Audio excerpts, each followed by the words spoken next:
Merci, frère Joseph. Vous pouvez vous asseoir. Bonsoir, mes amis. Je suis très heureux d'être ici, à Chicago, cet après-midi, pour parler à ce charmant groupe d'enfants de Dieu. Et il fait si bon de se tenir de nouveau derrière la chaire. Ça fait plusieurs jours. J'étais assis là, dans la pièce, il y a quelques instants et j'attendais. Et quand vous vous êtes mis à chanter « Crois seulement », Billy m'a regardé. Une petite larme a coulé à l'intérieur de mon cœur. Je ne sais pas si vous savez ce que je veux dire ou non. À l'intérieur, d'entendre de nouveau ce chant « Crois seulement ». Et je me suis dit, cela signifie que je monte une fois de plus sur l'estrade. Nous sommes venus en voiture ce matin. Nous sommes arrivés il y a juste quelques instants. Et nous sommes entrés ici. Ainsi donc, la raison pour laquelle je suis ici aujourd'hui, l'une des raisons, c'est bien sûr pour vous voir, chers amis. J'aime toujours venir à Chicago. Là, je me sens vraiment à l'aise. Je n'ai pas besoin de le dire cet après-midi, mais c'est la vérité. Et aussi de pouvoir rester, être avec mon frère Bosé. Et je l'ai entendu. L'autre jour, il m'a téléphoné et m'a dit « Peux-tu venir dimanche ?» Et j'ai dit « Non, cela m'est impossible, frère Joseph. » J'ai dit « Je suis juste, ma femme va accoucher du petit d'un moment à l'autre. » J'ai dit « Je ne pourrai vraiment pas venir. » Il a dit « Eh bien, c'est que je vais voyager.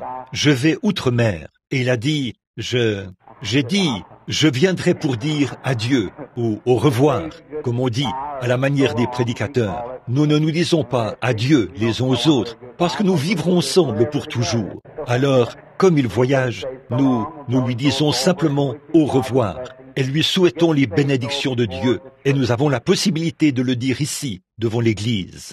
Et aussi, je me suis dit que peut-être, comme j'ai cette possibilité de le dire devant lui et l'Église, d'habitude, lors des services de guérison que je fais, je n'ai pas l'occasion de m'exprimer, d'exprimer mes sentiments aux gens comme je le voudrais. Je voulais exprimer à cette église cet après-midi, du mieux que je le peux, ce qui n'est pas d'une manière très raffinée, toute mon appréciation pour frère Bosé, votre pasteur. Et je vais le dire comme je le dis à ma femme. J'ai dit, voici un petit Suédois que j'aime vraiment. Il m'appelle Frère Branham, et moi je l'appelle Joseph. Alors vous savez à quel point nous sommes amis. Et c'est un garçon que nous attendons. Il s'appellera aussi Joseph. C'est vrai. Alors nous apprécions vraiment frère Joseph. Ce n'est pas parce qu'il est assis ici, s'il n'était pas présent, ça aurait été mieux. Mais j'ai beaucoup de bons et fidèles amis que je tiens vraiment en haute estime.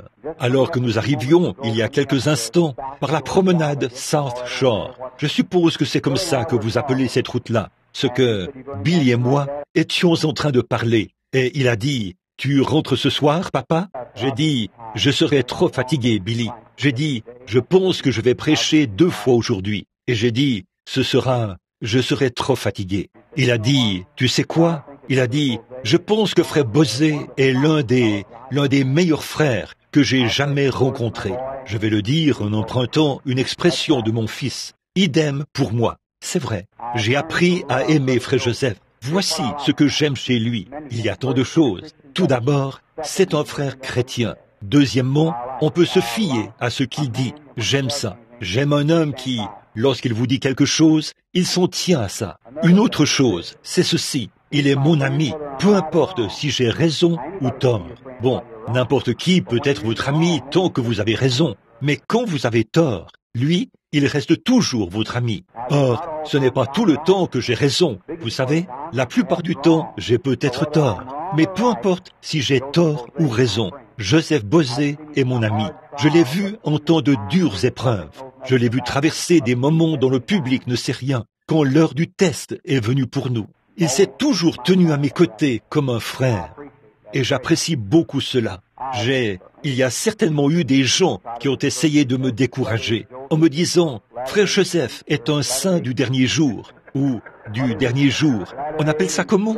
La pluie du dernier jour? J'ai dit, peu m'importe s'il est du premier, du deuxième, du dernier ou n'importe où au milieu. C'est mon frère. Ce qui a fait qu'on soit en contact. Une fois, une série de réunions a été annulée à Chicago, dans l'Illinois. C'était une série de réunions sous la tente, parce je ne l'avais jamais vu de ma vie. J'ai annulé cette série de réunions sous la tente, du fait qu'on ne voulait pas appuyer les réunions de Frère Joseph. Vous tous, vous ne savez pas ça. Mais c'est vrai, je venais de rentrer de Stockholm, en Suède, et le groupe qui était avec moi j'ai dit, est-ce qu'on a l'entière collaboration de toutes les églises?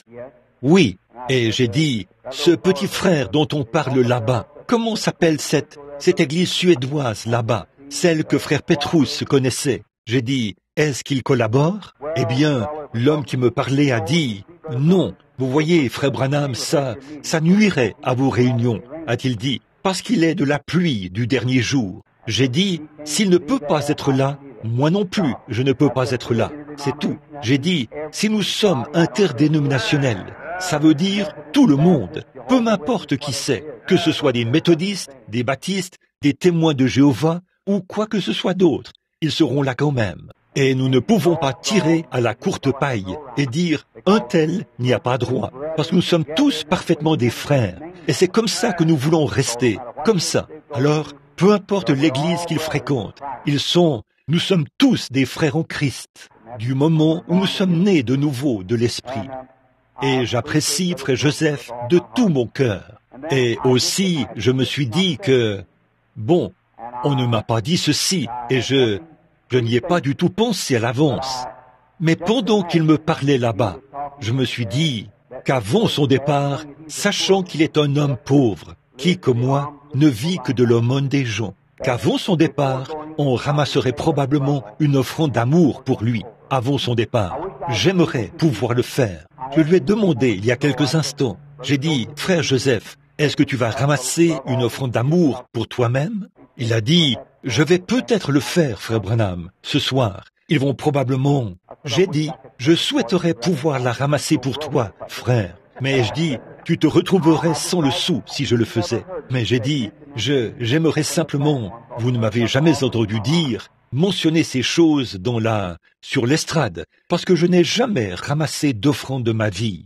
Mais frère, tout ce que je pourrais faire pour aider cet homme, je le ferai. Et je vais vous dire pourquoi. Quand je me suis retrouvé dans une situation difficile, vous tous, vous n'en savez rien du tout, mais vous l'avez fait. Une fois, j'étais ici, je m'en allais outre-mer, je faisais des préparatifs et j'étais sur le point de partir. Il me manquait $2000 pour pouvoir payer le billet. C'est vrai, pour pouvoir payer le billet. Mais par la foi, comme Dieu m'avait appelé, j'y allais. Et Joseph, par inspiration, je ne lui en avais pas du tout parlé, mais par inspiration, il s'était avancé là et avait présenté la situation aux gens. Il n'avait forcé la main à personne.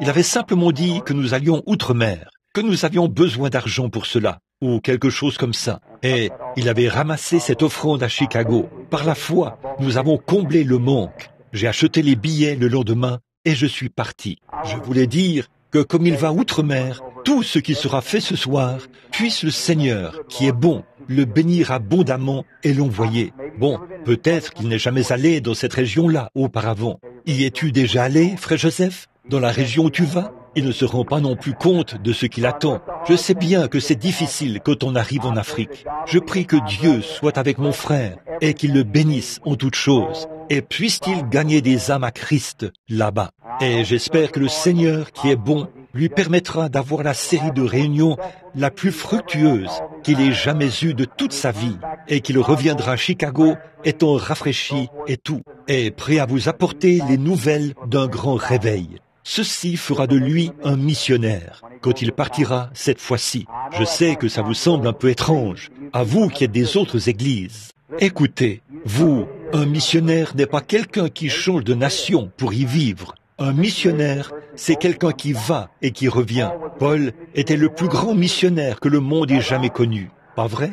Si vous formez simplement un homme et que vous l'envoyez là-bas et qu'il y établit sa demeure, il y reste toute sa vie. Il aura simplement changé de nation. Ce n'est pas un missionnaire, ça. Un missionnaire va d'un endroit à un autre endroit, puis à un autre endroit. Et Paul faisait le tour complet, puis il revenait, et il repartait. Il faisait le tour, et il revenait. Donc Paul était un missionnaire. Frère Joseph, que Dieu te ramène donc sain et sauf en tant que missionnaire. Il te ramènera. Que le Seigneur te bénisse. Et à vous, chers amis, qui êtes ici à Chicago, j'allais peut-être vous demander ceci. Y a-t-il des malades parmi nous aujourd'hui?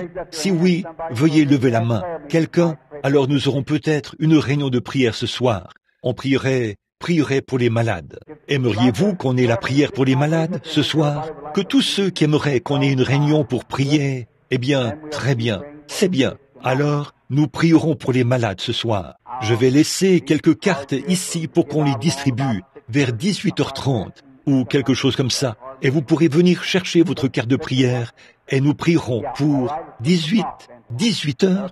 Oui, très bien. Alors, à 18h ce soir, ce sera très bien. Très bien. Maintenant, tout d'abord, si Billy Paul m'entend, qu'il aille regarder dans la voiture pour voir si nous avons des cartes de prière. Si nous n'en avons pas, en as-tu? As-tu quelque chose dont tu peux te servir pour en fabriquer quelques-unes?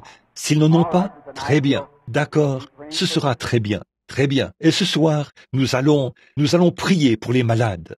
Bon, cet après-midi, il commence à se faire tard. Et nous n'arrivons pas à commencer. Vous savez comment nous sommes. Un peu lents à démarrer et ensuite lents à nous arrêter. Mais j'aime vraiment venir ici vous parler, chers amis. Et allez-vous prier pour ma femme bien-aimée?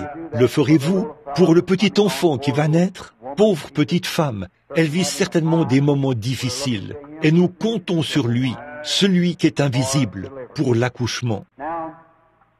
Maintenant, dans l'évangile de Jean, j'aimerais lire juste quelques mots et vous parler pendant quelques instants. Oh oui, eh bien, merci frère. Ainsi donc, nous allons essayer de terminer dans une trentaine de minutes. Si le Seigneur le veut, je tiens à vous parler aujourd'hui. Lisons dans les Écritures, dans Jean, ou pas dans Jean, dans 1 Jean, chapitre 1. Bon, je vois que mes amis Léo et Jean sont ici, 2 jeunes hommes de votre voisinage, ici, qui font des enregistrements. Et en passant, ces jeunes hommes vont à toutes les réunions et font des enregistrements et les ont sur bande. J'ai envoyé acheter une bande pour... Quelqu'un avait prêché une prédication l'autre jour et j'ai envoyé acheter la bande. Oh là là, j'ai pensé que j'allais acheter tout le pays pour me procurer cette bande. Environ $9 pour une bande. Je me suis dit, ouh là là, j'ai posé la question à ces jeunes hommes. J'ai dit, qu'en est-il de ceci? Eh bien, oh, quelle différence entre ça et ce qu'ils proposent. Et ils ont tous les messages, et ainsi de suite. C'est de la bonne vieille nourriture sassafras, de pain de maïs. Mais ça vous fera du bien, ça vous aidera beaucoup. Cela m'a mené sain et sauf jusqu'ici. Je suis prêt à prendre cela. J'y ai fait confiance dans les ombres même de la mort. Cette religion à l'ancienne mode, elle m'a sauvé. Ce n'est peut-être pas aussi raffiné que ça devrait l'être, mais je veux que les bénédictions de Dieu soient avec moi, peu importe combien c'est raffiné. Et maintenant, puisse le Seigneur bénir ces 2 jeunes hommes qui ont vraiment consacré leur vie et leur travail à cela. Maintenant, nous commencerons à lire à partir du verset 5 jusqu'au verset 7 inclus. La nouvelle que nous avons apprise de lui et que nous vous annonçons, c'est que Dieu est lumière et qu'il n'y a point en lui de ténèbres. Si nous disons que nous sommes en communion avec lui et que nous marchions dans les ténèbres, nous mentons et nous ne pratiquons pas la vérité. Mais si nous marchons dans la lumière, comme il est lui-même dans la lumière, nous sommes mutuellement en communion et le sang de Jésus, son Fils, nous purifie de tout péché. N'est-ce pas beau? Maintenant, pouvons-nous courber la tête un instant?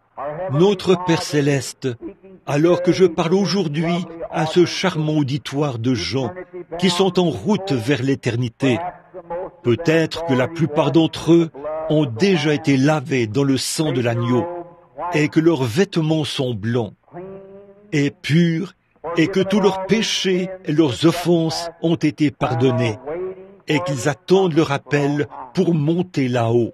Et nous sommes venus parler et avoir cette petite communion avec notre frère avant qu'il aille outre-mer pour accomplir la grande commission.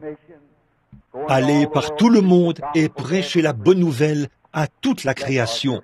Bénis notre très cher frère, Seigneur, dont sa mission. Bénis cette petite église qui est là à attendre son retour, qui attend en prière son pasteur bien-aimé. Bénis son adjoint qui prendra la place, tous les anciens et les gens. Bénis la lecture de l'Écriture et donne-nous maintenant d'être en communion avec toi, maintenant même, autour de la parole, car nous le demandons en son nom. Amen. Maintenant, je vais parler de la parole et de l'expression en communion. Alors que j'étais en chemin, je me suis dit que ce serait peut-être un merveilleux moment pour parler pendant quelques instants sur le fait d'être en communion. C'est l'une des choses les plus glorieuses. Tout le monde désire être en communion. Aujourd'hui, les gens disent, « Voudriez-vous venir passer un petit moment avec moi à la maison ?» Passons simplement quelques moments de communion. Aussi, bien des fois, les hommes d'affaires disent, « Voudriez-vous venir prendre un repas avec moi aujourd'hui, à l'heure du dîner, ou aller prendre un petit repas ensemble, manger un morceau de tarte ou quelque chose, passer un moment de communion, manger, être en communion, va de pair avec manger. » Et pendant que nous parlerons cet après-midi, puisse le Saint-Esprit de Dieu prendre la parole de Dieu et nourrir chaque âme affamée ici.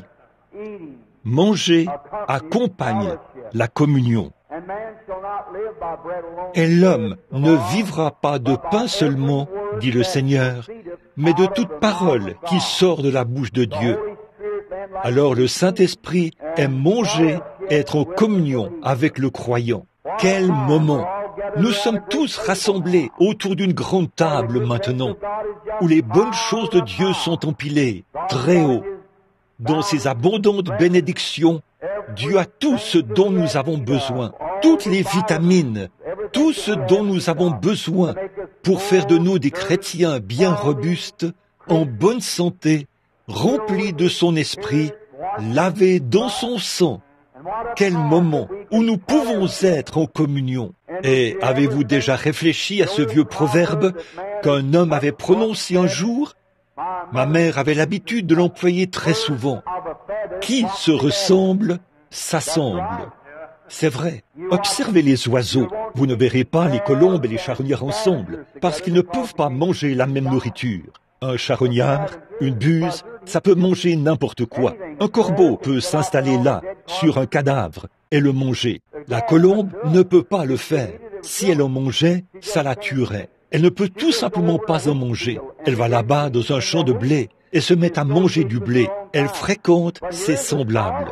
Mais voici ce qui est saisissant. Saviez-vous que le corbeau peut manger des cadavres et aussi manger du blé? Il peut manger les deux, mais vous voyez, il faut surveiller ces individus-là, cette sorte-là, qui sont capables de s'asseoir dans la réunion et de faire semblant de savourer la réunion, puis repartir là-dehors, prendre les choses du monde. C'est comme ça que sont les croyants qui ont une vie sociale aujourd'hui.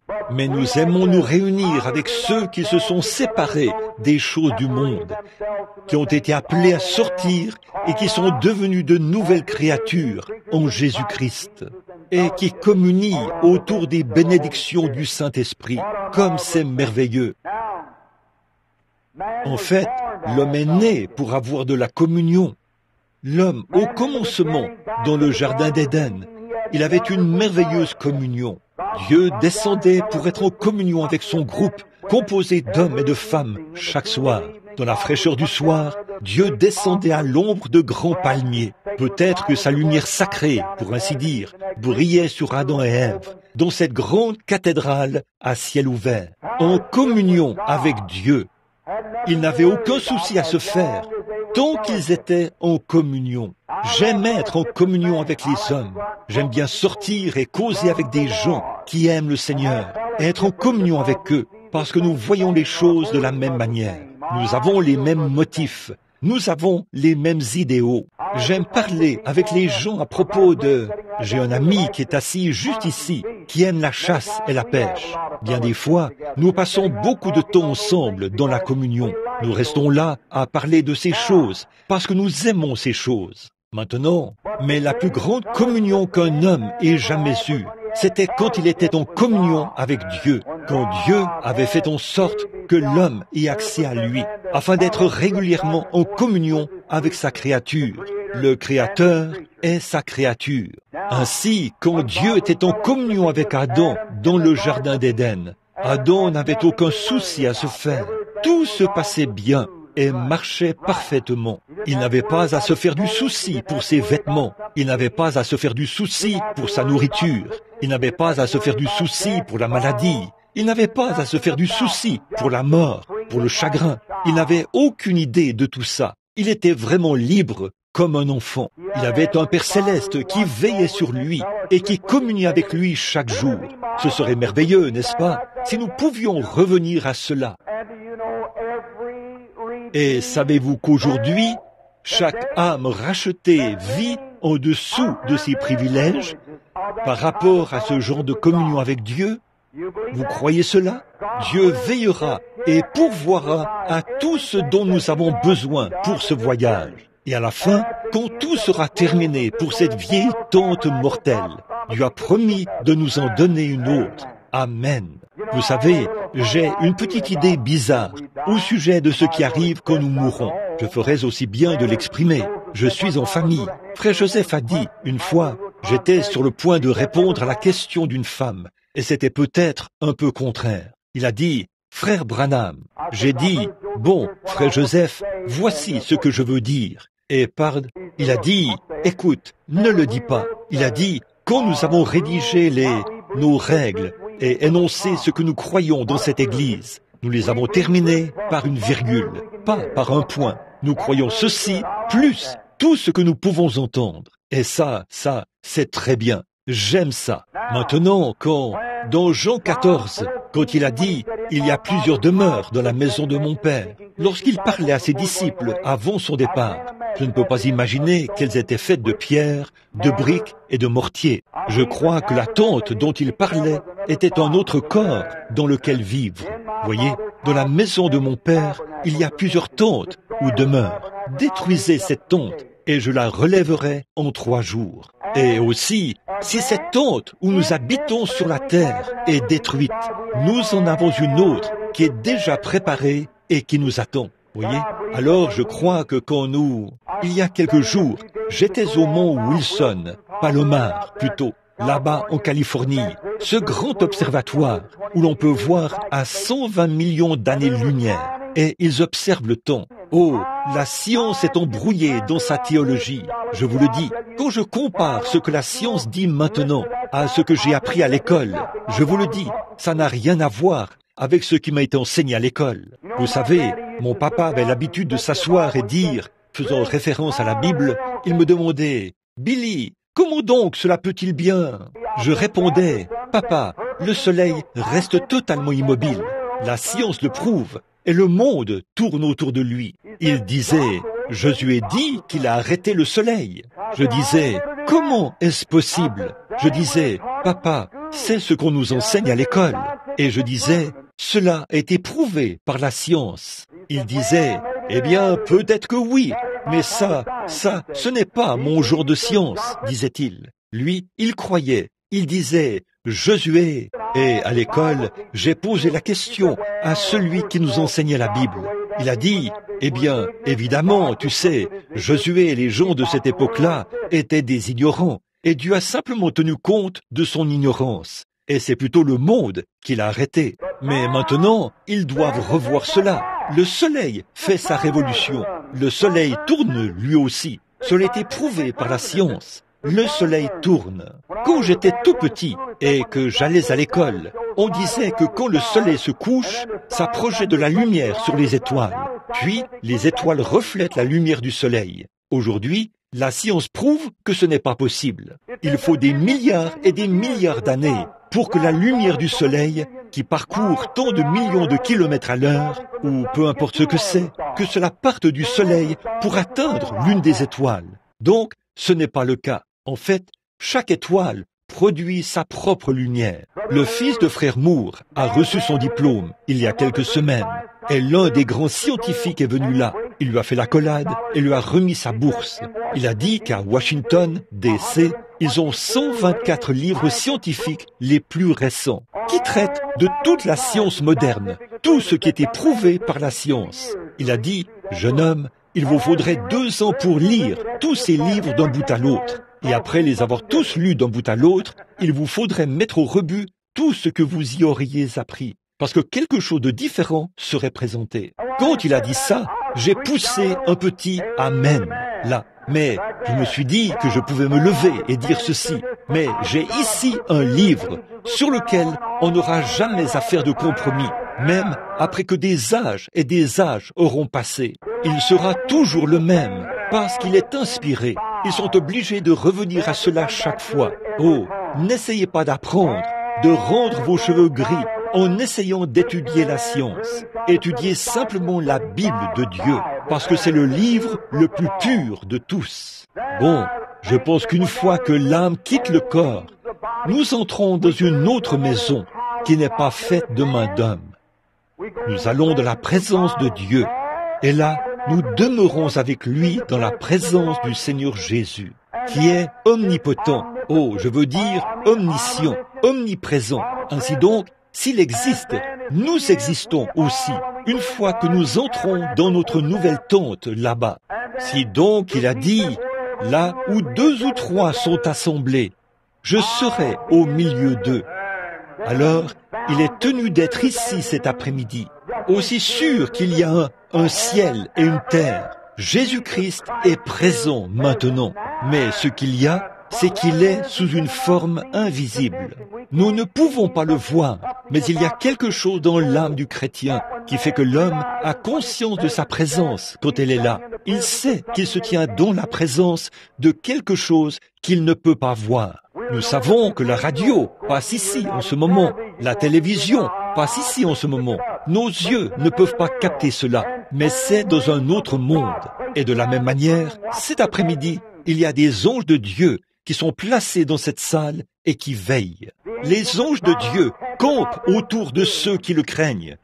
Jésus est toujours présent, tout le temps. Il veille sur nous. Et nous savons que c'est la vérité. Je pense à la fois où Élisée était là-bas à Dothan et que Géasi est sorti, a regardé et a dit « Oh, c'est toute l'armée des Syriens, regardez-les, ils ont déjà encerclé cette ville et nous sommes cernés. » Élisée a dit « Ceux qui sont avec nous sont plus nombreux que ceux qui sont avec eux. » Il a dit « Eh bien, je ne vois personne. » Il a dit « Oh Dieu, ouvre les yeux de ce jeune homme. » Et lorsque ses yeux se sont ouverts, toute la montagne était en feu, et il y avait des anges de feu et des chars de feu. Certainement, il est ici. Et quand les croyants chrétiens peuvent croire qu'au présent, maintenant même, nous sommes assis ensemble, assis ici dans les lieux célestes en Jésus-Christ, communion, amen, autour de la parole de Dieu. Alors que le Saint-Esprit est ici, prenons la parole de Dieu donnée par vision et la plaçons dans chaque cœur. Comme ça, pendant que la parole sort et que chaque croyant la reçoit. Oh, si nous pouvions nous tenir là et réclamer les privilèges que Dieu nous a donnés. C'est à ce moment que Dieu peut enfin retirer l'os de poulet du dos de quelqu'un pour placer en lui une vraie colonne vertébrale du bon vieil évangile. Quelqu'un qui prend position pour la vérité, peu importe combien la situation peut sembler sombre. Dieu a laissé les jeunes Hébreux entrer tout droit dans la fournaise ardente avant de faire le moindre geste. Il est toujours là. N'ayez pas peur. Il est toujours présent. Amen. Si les pas du juste sont dirigés par l'Éternel, qu'avons-nous donc à craindre? Si Dieu est pour vous, qui sera contre vous? Oh là là, réfléchissez à ça. Oh, si Dieu permet que ces portions du ciel nous rassemblent tous pour une réunion. Amen. Essayez simplement de trouver cette voie d'accès alors que le Saint-Esprit prend la parole et martèle comme un marteau-piqueur contre un rocher. Oh là là, brise nos cœurs de pierre et ôte la croyance, cette incrédulité, et donne-nous de communier autour de la parole. C'est merveilleux d'être en communion. Quand Adam et Ève se sont séparés de Dieu à cause du péché qui les a séparés, Ils sont devenus errants à ce moment-là. Aucune communion. Ils erraient ça et là et s'affaiblissaient. Voilà ce qui ne va pas chez les hommes aujourd'hui. Le péché a séparé les hommes de ce genre de communion. Aujourd'hui, nous nous demandons comment nous ferons ceci et nous nous demandons comment nous ferons cela. Jésus a dit, ce sont les païens qui recherchent ces choses. Comment nous, ce que nous mangerons et comment nous serons vêtus, ou qu'allons-nous faire de ceci, cela ou autre chose. Ce sont toutes ces choses, a-t-il dit, que recherchent les gens des nations, les incroyants. Mais votre Père Céleste sait ce dont vous avez besoin avant même que vous le lui demandiez. Oh, nous sommes là où nous ne nous faisons aucun souci. Eh bien, j'ai une petite fille aux yeux bruns là-bas. Oh, elle est capable de se tenir sur la clôture et sauter et tout. Elle ne se fait aucun souci. Tant que je suis là, elle se dirait, « Papa va me prendre dans ses bras. » Alors, elle irait jouer. Elle n'a aucun souci. Je me suis dit, « Oh Dieu, si seulement je pouvais être comme ça, n'avoir aucun souci. » Il y a quelques jours, frère Joseph m'a beaucoup encouragé. J'ai vu beaucoup de choses survenir dans les églises qui ne devraient pas arriver. Et, oh, eh bien, j'étais irlandais, vous savez. Il fallait que j'aille arrêter tout ça moi-même. Et je m'apprêtais à les dire, ceci ne peut pas être comme ceci, et ceci ne peut pas être comme cela. Vous ne pouvez pas le faire, parce que vous allez gâcher le programme de Dieu. Vous êtes en train d'introduire des choses qui ne devraient pas y être, et tout ça. Et je savais que c'était mal selon l'Écriture. Et tout à coup, j'ai commencé à sentir que je sortais un peu du droit chemin. Je devenais amer. Je me suis arrêté et je suis allé me mettre à prier. Et Joseph est venu. Il a dit, écoute, je viens de lire l'histoire de Martin Luther. Et ce qu'il en ressort, c'est que les gens n'étaient pas surpris que Martin Luther ait pu protester contre l'Église catholique et s'en tirer. Mais ce qui était étonnant chez Martin Luther, c'est tout le fanatisme qui a suivi cela et le fait qu'il se soit élevé au-dessus de tout cela. C'est ça l'essentiel. Alors, j'ai entendu la Christ dire, « Que t'importe? Toi, suis-moi, je m'occuperai du reste. Toi, continue simplement à me suivre. » C'est comme ça. Et là, vous serez de nouveau sans souci. Très bien. Quand l'homme s'est séparé de Dieu, il est devenu errant. Il errait ça et là. Quelle belle image d'aujourd'hui. Quand l'homme perd vraiment la communion avec Dieu. Cette semaine, il est méthodiste. La semaine suivante, il est baptiste. Et puis, il est ceci, cela et autre chose. Errant ça et là, ballotté par tout vent de doctrine. Le cœur devrait être affermi. Je ne dis pas que vous devriez être méthodiste, baptiste ou quoi que ce soit d'autre. Vous devriez être en règle avec Dieu. Voilà, peu importe l'église que vous fréquentez ou le groupe, communiez avec n'importe quel groupe, que ce soit les assemblées ou les unitaires ou les binitaires ou les sectes, la pluie du dernier jour ou quoi que ce soit d'autre. Tant que votre communion avec Dieu est pure. Amen. La Bible dit que le sang de Jésus-Christ nous purifie de tout péché. Et alors, nous sommes en communion les uns avec les autres. Amen. J'aime ça. Oh là là. La manière.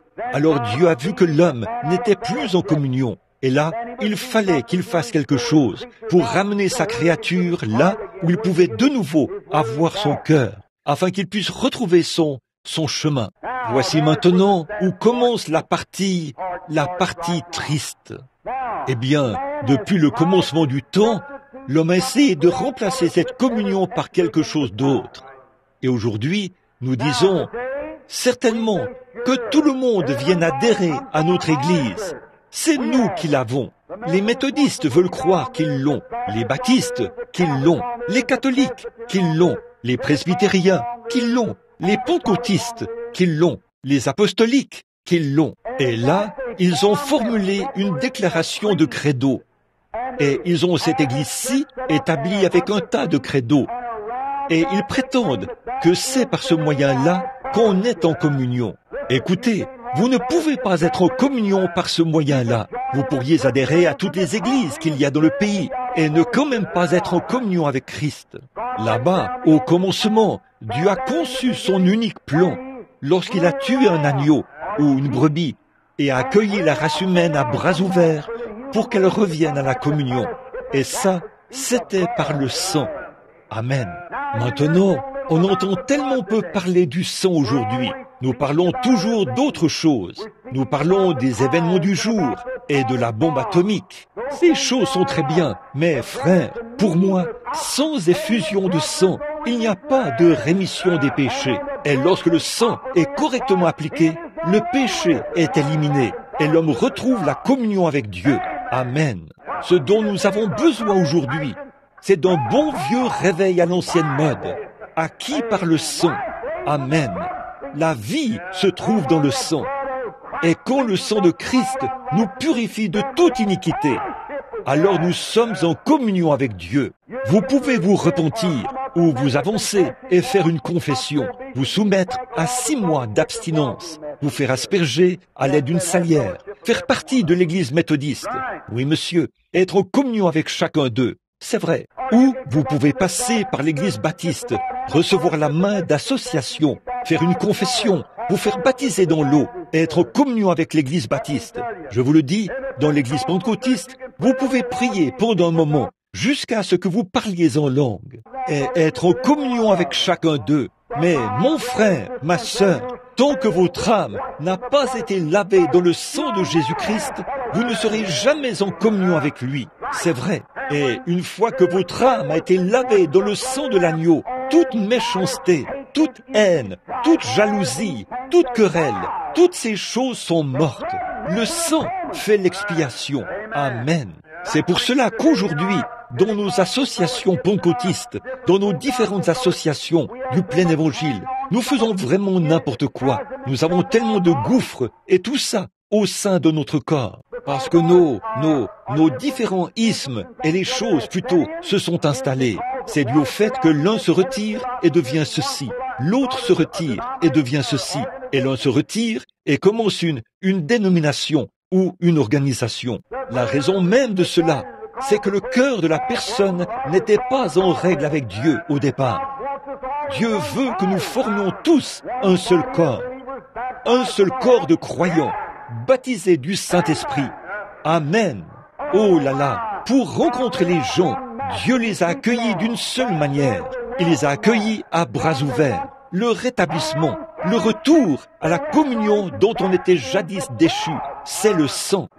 C'est par le sang qu'on a la communion. Le rétablissement de la communion avec Dieu. Adam ne pouvait pas remplir la condition avec sa propre théologie. Il s'est cousu des feuilles de figuier, mais ça n'a pas marché.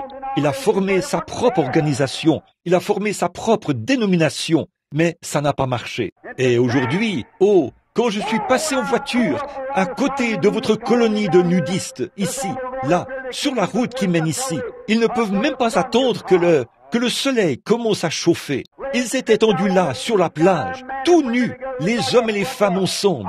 Ils avaient l'air d'un groupe de je ne sais quoi. Et peut-être que chacun d'eux fait partie d'une église quelque part, où ils récitent quelques prières avec un chapelet, ou chantent la doxologie quelque part. Peut-être qu'ils sont dans des chorales. Ils vont s'étendre là comme ça. Cela montre qu'on a laissé tomber quelque chose. Des gens qui ont une moralité, des personnes sensées n'agiront pas de la sorte.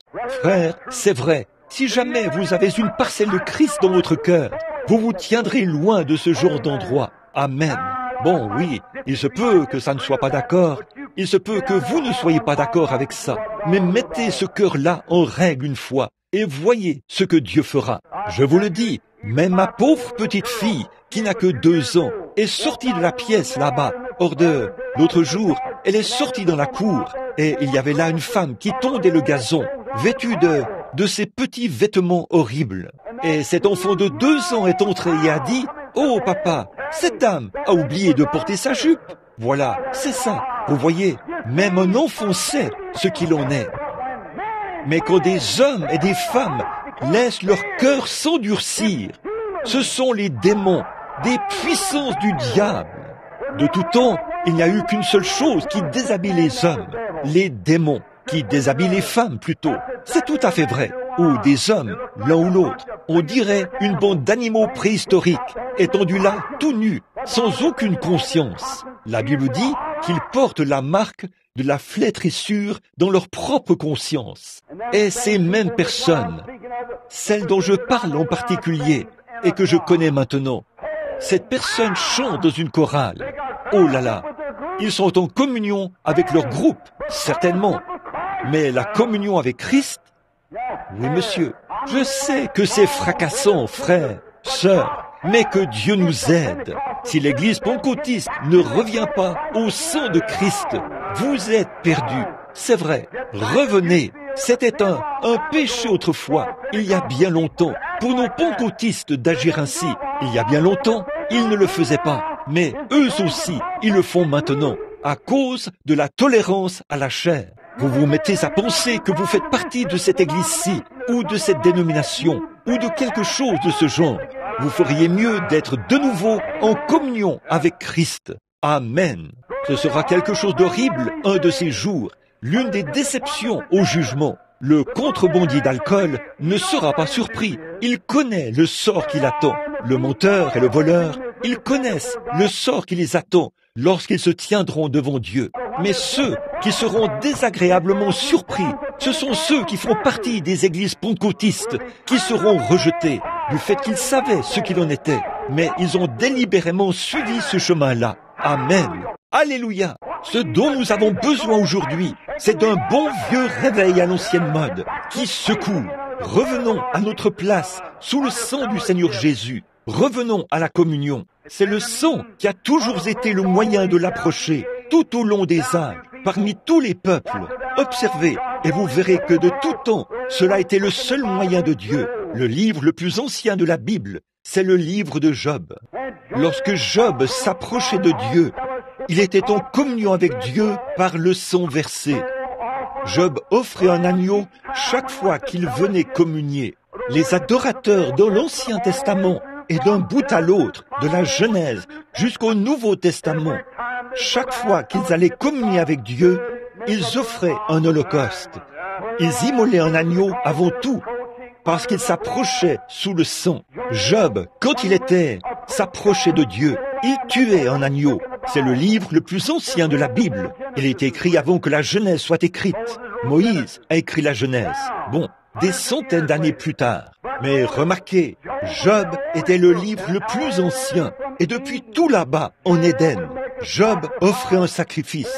Il versait le sang d'un agneau. Et c'est par ce sang qu'il confessait ses fautes. Que Dieu soit miséricordieux envers moi maintenant, alors que je m'approche de toi par le sang. Savez-vous pourquoi les prières des gens ne sont pas exaucées comme elles le devraient?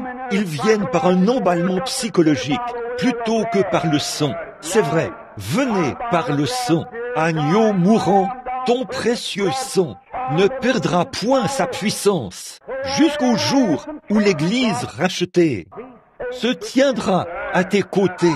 C'est par cela que nous devons venir, par le sang versé. Ainsi Job offrait le sang versé alors qu'il s'approchait de Jéhovah, conscient que Dieu ne le recevrait que sur cette base-là. Si vous vous approchez de lui aujourd'hui en tant qu'homme bon, je paye mes dettes, je ne trompe pas le gouvernement, je paye mes impôts, je fais toutes ces choses, je suis un bon voisin. Dieu ne vous exaucera jamais malgré tout ça.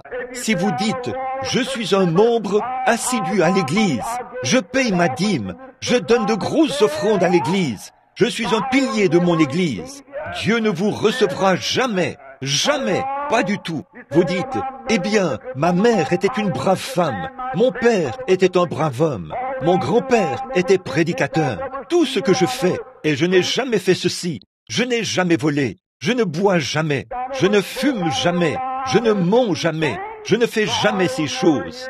Dieu ne vous exaucera jamais.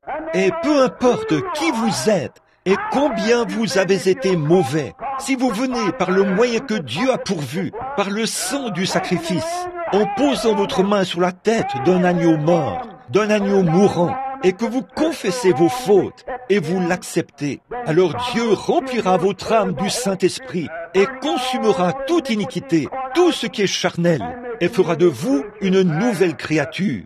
Job, je pense à Job à cette époque-là, en sa qualité de père.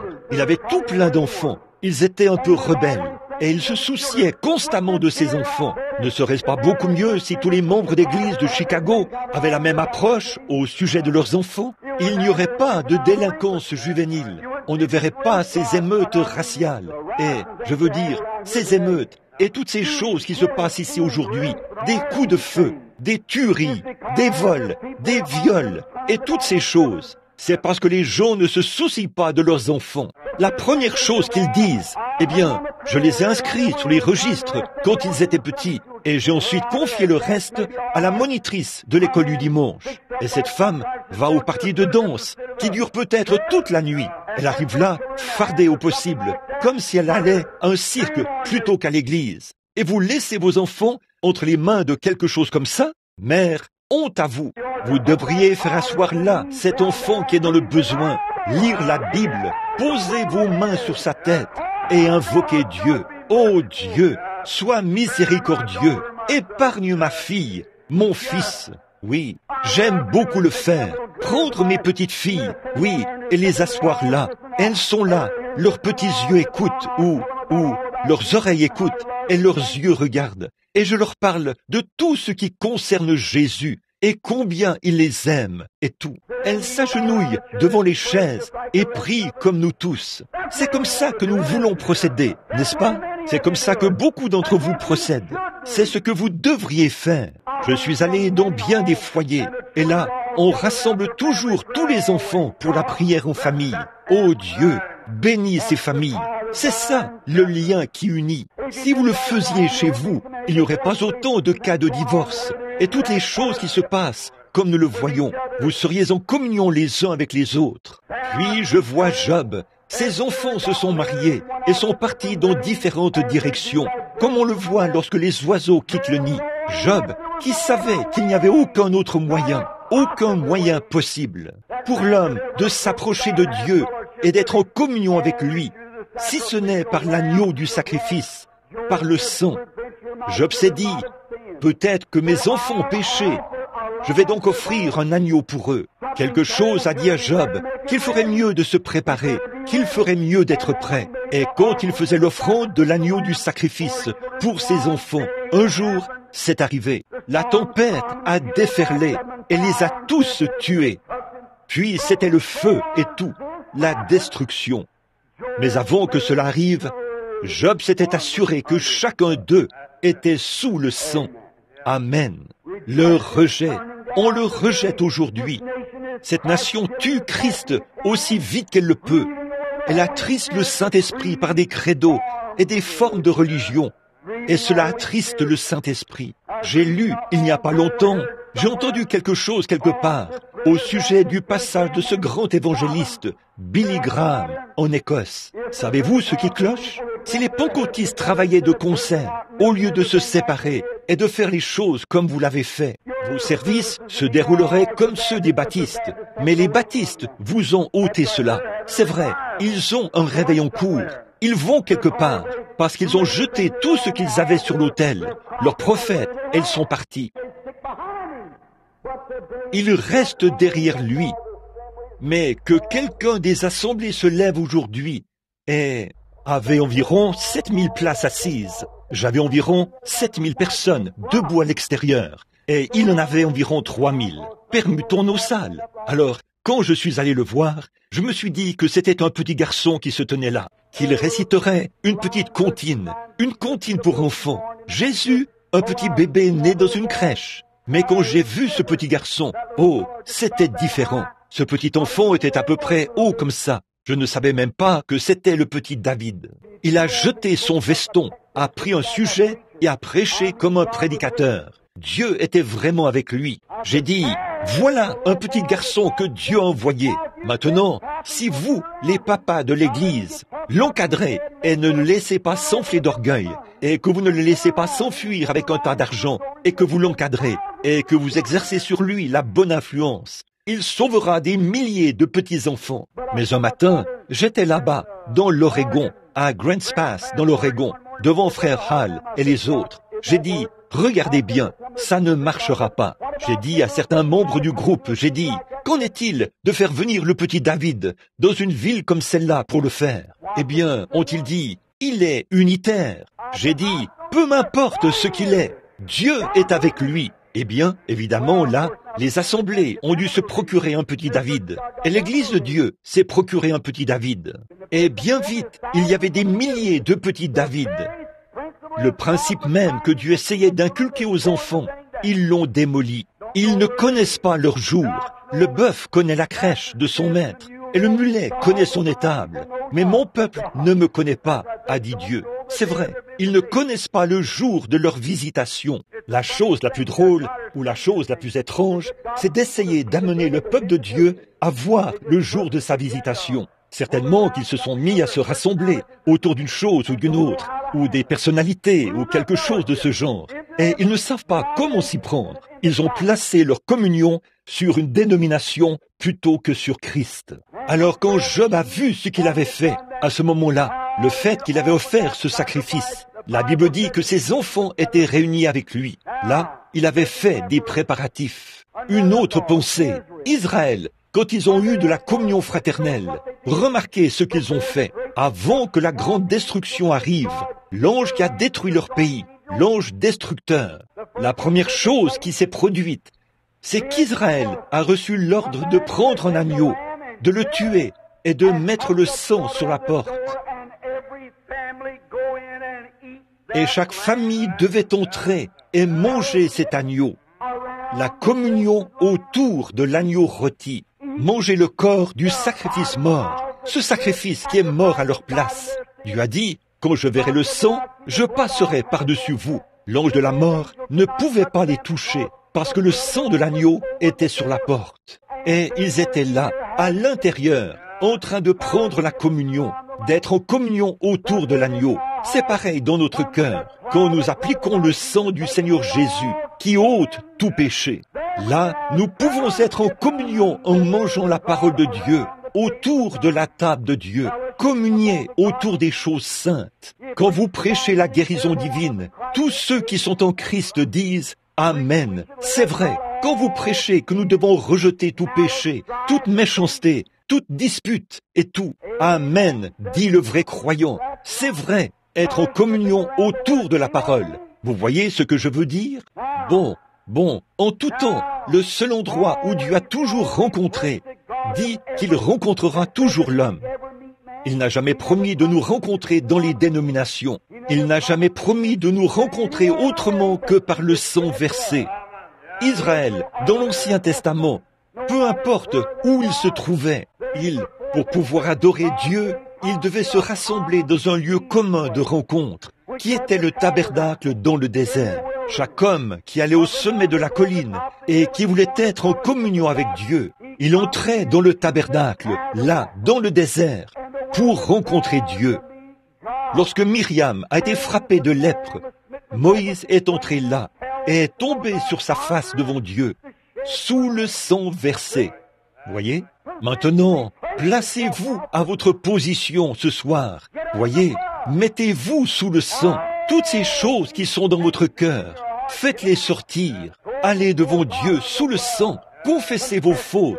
Appelez les gens et mettez les choses en règle. Aidez-moi. Moïse a tout de suite obtenu une réponse à sa prière parce qu'il a suivi la voie de Dieu en se mettant sous le sang. Avant de pouvoir être en communion, il devait se mettre sous le sang. Maintenant, remarquez, l'agneau a été immolé. Dans l'Ancien Testament, ils avaient une vache rousse. Il a dit à Moïse, quand ils se sont mis en route, il lui a dit, « Maintenant, pourvois d'un moyen pour la purification du peuple pendant leur voyage. Car s'ils agissent mal, ils vont perdre la communion. Et avant qu'ils puissent être en communion, je veux que tu prépares pour eux les eaux de séparation. » Ainsi donc, Moïse a reçu l'ordre de prendre une vache rousse, une jeune vache. Maintenant, je veux vous faire remarquer que le mot rouge signifie quelque chose. Pour vous et moi, le rouge signifie le danger. Mais dans la Bible, le rouge signifie la rédemption. La rédemption par le sang. D'un bout à l'autre, de la Genèse à l'Apocalypse, il y a un filet de sang rouge d'un bout à l'autre. Il y a du rouge d'un bout à l'autre. Remarquez, il fallait venir sous le sang versé. Donc, il lui a dit, prends une vache rousse. Bon, l'avez-vous déjà remarqué sur le plan scientifique? Si vous prenez quelque chose de très rouge et que vous regardez cette chose rouge à travers du rouge, ça paraîtra blanc. Le saviez-vous? Du rouge vu à travers du rouge paraît blanc. Ainsi donc, Dieu, sachant que l'homme était un pécheur par nature, sachant qu'il avait tort au départ, il a préparé le sang versé.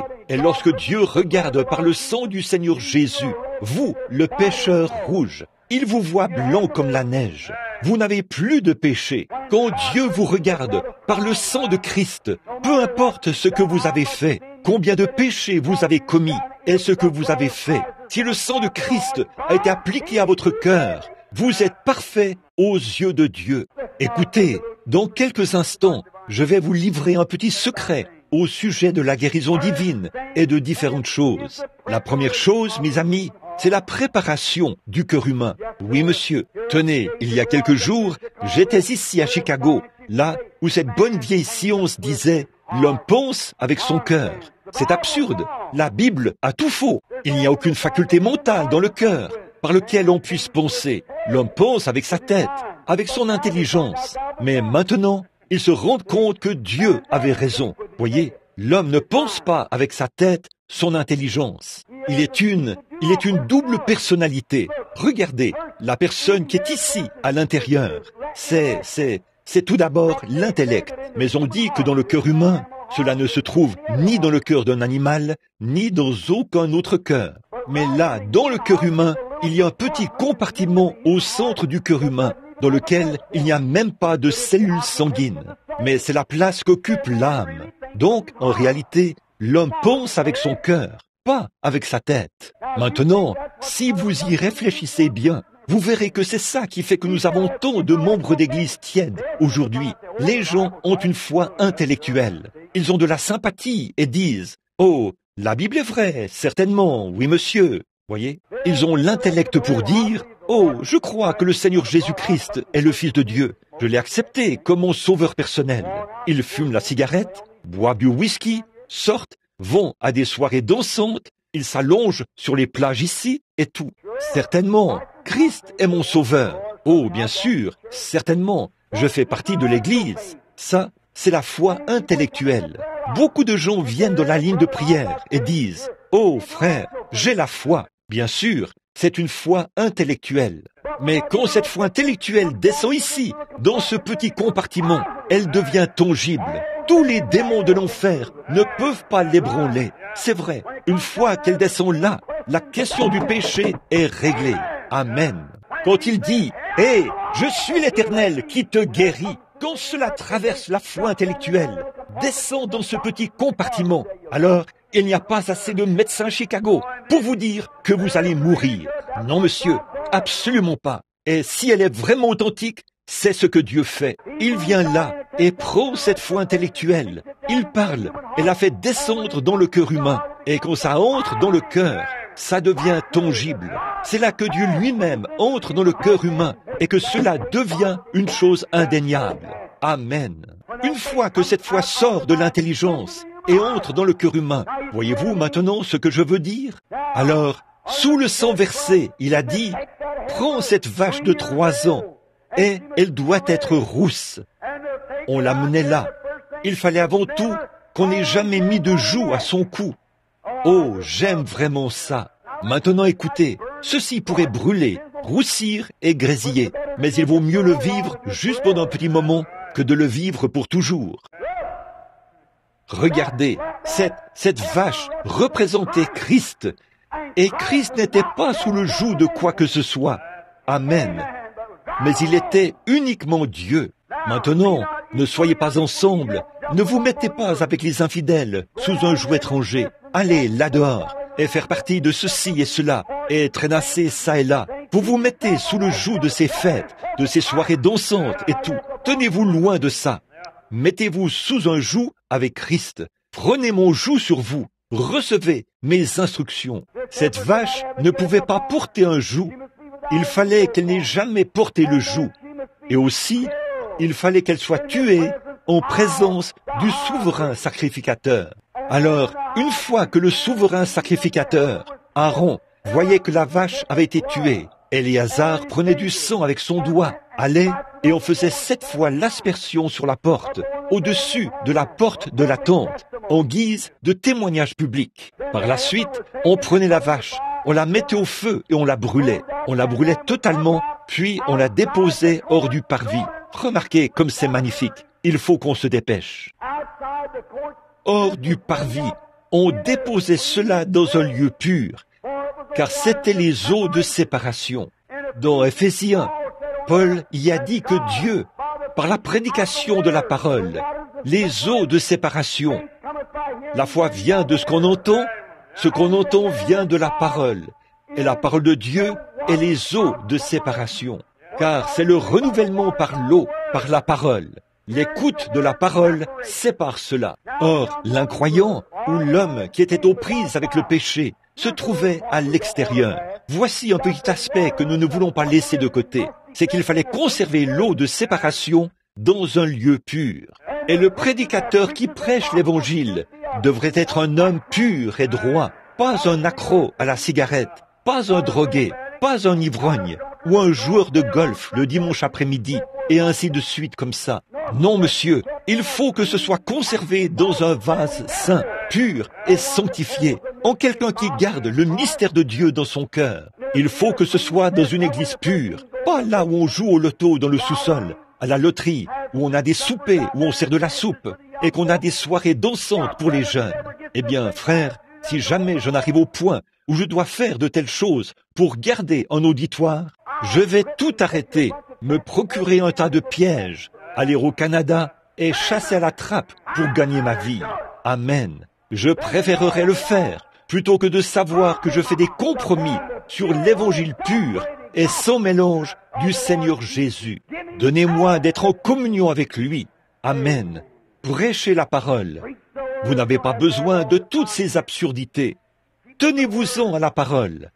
Et la parole séparera les pécheurs de leurs péchés. Ainsi, tout homme qui n'était pas en communion passait premièrement par les eaux de séparation pour entrer dans l'assemblée. Et là, il était aspergé de ces eaux-là. Alors, qu'est-ce que cela signifiait? Les eaux indiquaient qu'un sacrifice mort le précédait. La vache morte était morte à sa place. Et quand nous prêchons la parole, cela ne repose sur aucune dénomination, mais sur Christ, le sacrifice qui est mort à votre place, quant au péché, à votre place. Vous n'êtes pas en communion, vous n'arrivez pas à obtenir des réponses à vos prières. Tout est noir autour de vous, vous n'êtes plus en communion. Revenez à la parole maintenant. La parole se met à retrancher, à vous séparer. Eh bien, tu ne devrais pas faire ceci, tu ne devrais pas faire cela. Ceci est ici, tu n'es plus en communion, tu as perdu la communion. C'est l'eau de séparation qui vous dit ce que vous devriez faire. Et immédiatement après que le croyant avait fait cela, la chose suivante qu'il faisait, c'est qu'il s'avançait. Il entrait, un croyant maintenant, il s'avançait. Lorsqu'il arrivait près de la porte, il regardait et voyait 7 traces de sang, ce qui signifiait que le sang l'avait précédé. Là, il venait sous ces 7 traces de sang. Il y entrait sous le sang, et à ce moment-là, il était en communion. Vous le voyez? En communion avec Dieu. Il n'y avait de communion nulle part ailleurs. Et tout ce qui se passait dans la tente, lors de la justification de le parvis, la sanctification à l'autel, le Saint-Esprit derrière le voile, où il entrait et reposait là, toutes ces choses étaient une image de Christ. Peu importe à quel point ils avaient formé des organisations. Corée avait formé une organisation. Il a dit, il y a plus d'hommes saints que Moïse. Alors, nous allons simplement partir. Dieu a dit, sépare-toi de lui tout de suite, parce qu'il a transgressé le programme de Dieu. Voyez, la communion ne se faisait qu'à un seul endroit, sous le sang versé. Maintenant, chrétiens, écoutez attentivement. Regardez, il n'existe pas de communion en dehors du corps de Jésus-Christ. Vous ne pouvez pas être en communion avec Dieu. Ce n'est pas étonnant que les gens ne croient pas à la guérison divine. Ce n'est pas étonnant qu'ils ne puissent pas croire à un réveil à l'ancienne mode envoyé par Dieu. Ce n'est pas étonnant qu'ils ne puissent pas croire à ces choses qui purifient le cœur de l'homme. Vous devez premièrement entrer dans la communion pour pouvoir comprendre ces choses. Entrez, écoutez la parole. elle vous sépare, vous lave. Ensuite, venez sous le sang et entrez dans le corps de Christ. En fait, la tente était le type parfait de Christ. Démolissez cet édifice, je le rebâtirai en 3 jours. Voyez, il était. Alors, par un seul esprit, nous entrons tous dans le corps de Christ, conduits par le Saint-Esprit, et ensuite nous venons sous le sang. Toute la question du péché a été réglée à l'extérieur, par la prédication de la parole, par le sacrifice de l'agneau à l'autel. Et maintenant, nous sommes en communion avec Christ, et nous pouvons entrer et communier avec tous les autres. Nous entrons rejoindre ceux qui sont en Christ, à l'intérieur de l'édifice, ceux que vous traitiez autrefois d'exaltés. Autrefois, vous disiez, il est fou, il a perdu la tête. Mais une fois que vous êtes venus sous le sang versé et que vous êtes en communion, vous allez vers cet homme qui autrefois criait trop fort selon vous, ou vers cette femme après qui vous avez crié, que vous avez entendu pousser des cris ce soir-là, ce voisin dont vous avez parlé, ou qui est venu vous parler de la guérison divine. Vous désirerez ardemment lui serrer la main, à lui et à elle, et communier autour de la parole. Pourquoi vous êtes venus sous le sang? Sans effusion de sang, il n'y a pas de pardon du péché, quelle que soit votre bonté, l'église dont vous faites partie, le credo que vous récitez, les prières que vous faites. À moins de venir sous le sang, vous n'êtes toujours pas en communion avec Dieu. Ce serait merveilleux, n'est-ce pas? Si nous tous qui sommes ici, 600, 500 ou 600 personnes, peu importe combien nous sommes dans cet auditoire, si tous ces gens qui sont réunis ici cet après-midi pouvaient être d'un même accord et venir sous le sang, tous autant que nous sommes sous ce toit-ci, sous le sang du Seigneur Jésus-Christ, que pensez-vous qu'il se passerait maintenant même? Que pensez-vous qu'il se passerait? Eh bien, dans les 5 minutes qui suivent, il n'y aurait plus un seul malade parmi nous. Oh là là, le pécheur qui est assis à côté de vous se sentirait tellement repris dans sa conscience qu'il ne pourrait même plus rester tranquille. Le Saint-Esprit qui vient, les eaux de séparation qui sont répandues, l'Évangile, alors qu'on prêche le Seigneur Jésus-Christ dans son sacrifice suprême, et la puissance de guérison qui se déverse à travers le calvaire, eh bien, nous passerions des moments merveilleux, n'est-ce pas? Ce serait merveilleux, n'est-ce pas? Si nous pouvions tous entrer en communion, combien aimeraient faire partie de cette communion? Levez la main. Maintenant, mes amis, écoutez. Cet après-midi, j'ai dit des choses tranchantes à propos des organisations. Maintenant, ce n'est pas que je suis contre les organisations. Dieu sait que c'est la vérité. L'organisation, ça m'importe peu.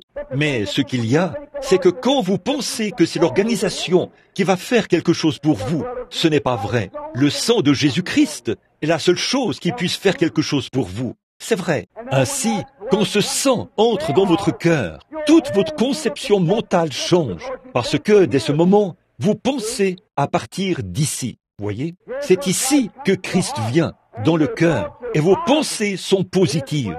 Ce n'est pas, eh bien, Mademoiselle Jones a dit qu'elle pouvait aller à une soirée dansante, que ça ne la tracassait pas. Voyez? Vous pensez à Mademoiselle Jones. Mais quand ça se trouve dans le cœur, vous pensez au Seigneur Jésus, à ce que lui, il ferait. Vous voyez? Toutes vos pensées reviennent ici. Et c'est ce dont nous avons besoin aujourd'hui, de cette merveilleuse communion du Seigneur Jésus-Christ. Que Dieu soit de retour au milieu de nous et qu'il nous parle. Maintenant, écoutez. Bon, si ces étoiles sont... L'autre jour, là-bas, à l'observatoire, j'observais le temps. Je veux vous faire part d'une pensée juste avant de terminer. Si ces étoiles, ils m'ont dit qu'il faudrait pour moi la lumière pour voyager, je ne sais plus combien de milliers d'années. En termes de vitesse, voyageant à la vitesse de la lumière qui voyage aussi rapidement pour arriver sur cette terre.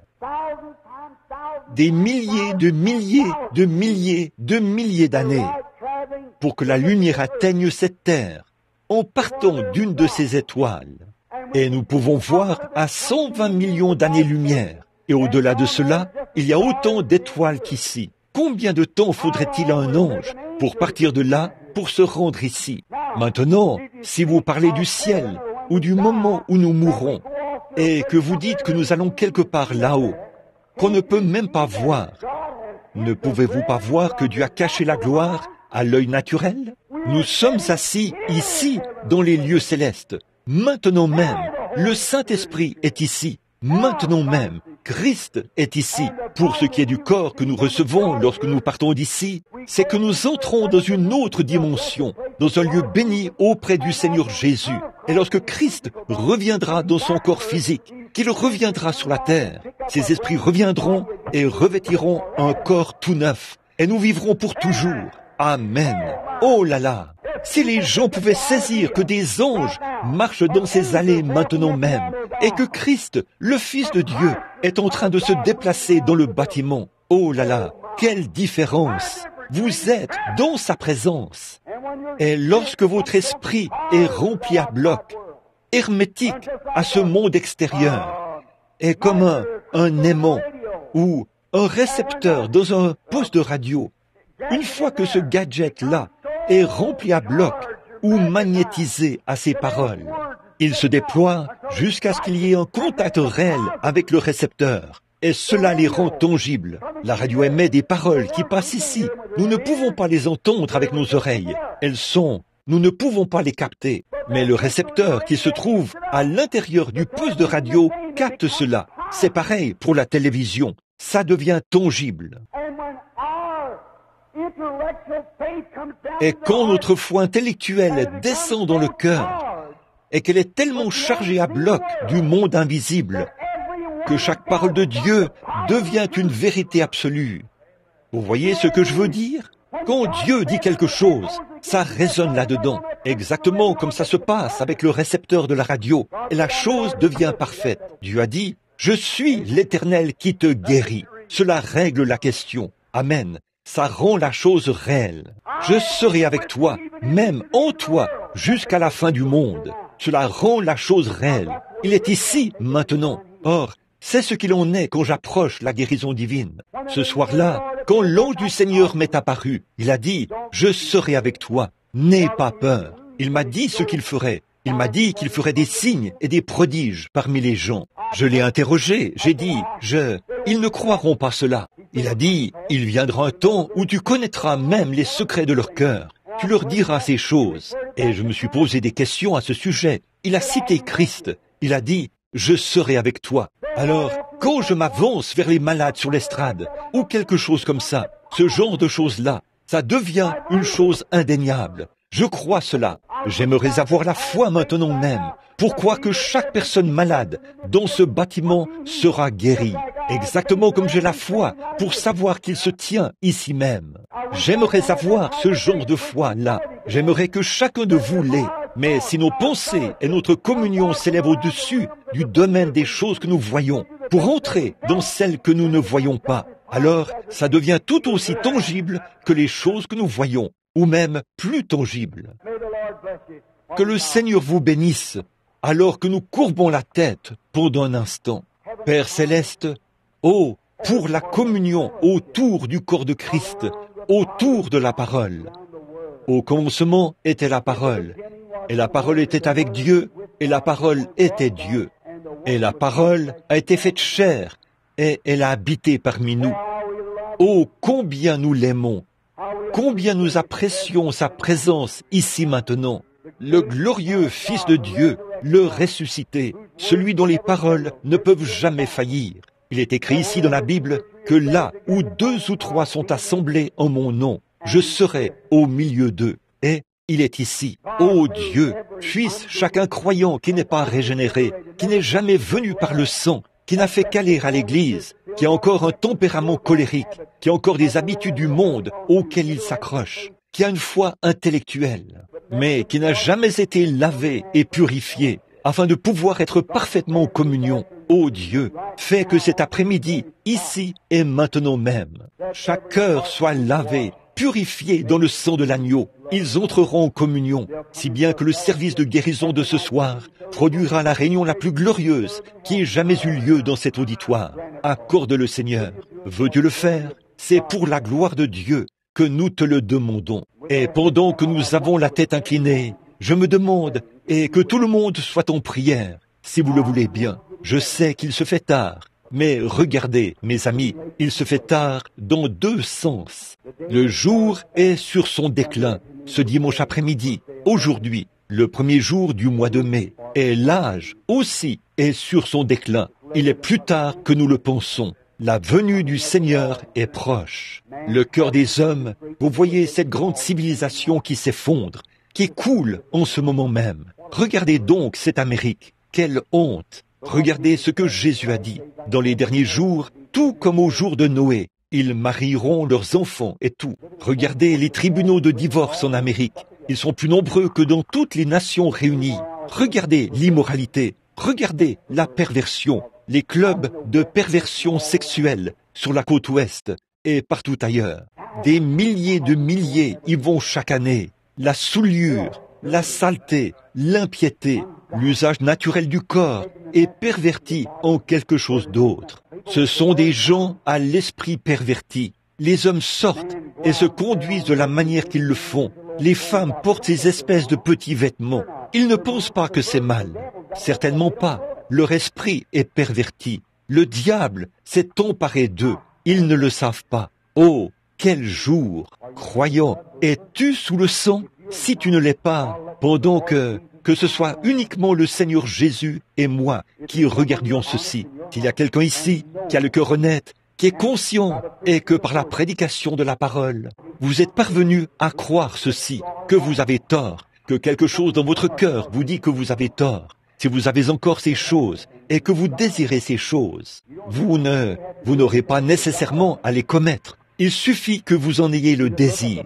Voyez, celui qui regarde une femme pour la convoiter a déjà commis un adultère dans son cœur. Ce n'est pas celui qui prend une arme à feu et qui tire sur son frère, mais celui qui se met en colère contre son frère sans raison. Si vous savez que vous avez tort, voudriez-vous lever la main? Dites, frère Branham, priez pour moi maintenant. Je prie que Dieu m'amène sous le sang, qu'il me donne une expérience à l'ancienne mode et que mon cœur soit pur devant Dieu. Si cette personne est ici, voudriez-vous lever la main, maintenant même, avant que nous prions? Dites simplement en levant la main, non pas vers moi, mais vers Dieu. Dites, ô Dieu, sois miséricordieux envers moi maintenant. Je veux avoir un cœur vraiment pur devant toi. Y a-t-il quelqu'un quelque part dans les balcons ou ailleurs? Que Dieu vous bénisse. Que Dieu vous bénisse. Et vous, que Dieu vous bénisse, madame. Que Dieu vous bénisse, madame.